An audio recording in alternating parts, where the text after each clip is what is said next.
Saudara gandeng University of Wisconsin-Madison dan Kedubes Amerika Serikat Jakarta, NOC Indonesia buka akses pendidikan global bagi atlet muda Indonesia. NOC Indonesia terus memperkuat komitmennya dalam membangun atlet berprestasi yang unggul di arena olahraga sekaligus akademik. Terbaru, NOC Indonesia menjalin kerjasama dengan salah satu perguruan tinggi ternama di Amerika Serikat, Universitas Wisconsin-Madison, serta Kedubes Amerika Serikat.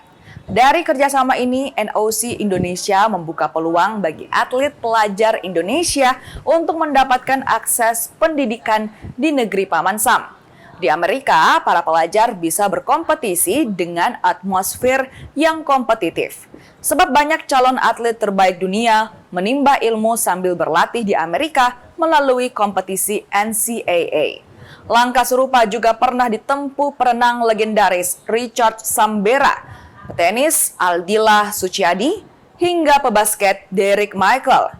Melalui kegiatan ini, NOC Indonesia mendorong para federasi, pelatih, dan orang tua untuk aktif mendukung keseimbangan antara pencapaian prestasi dan pendidikan formal atlet.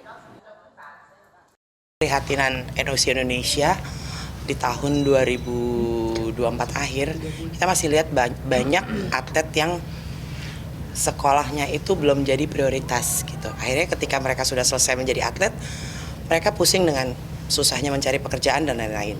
Akhirnya kita membuat program dalam bentuk mungkin kedepannya akan paket beasiswa yang saat ini baru bisa kita jalankan dalam bentuk membantu proses percepatan S1 untuk LPDP yang selalu kita minta Kemenpora.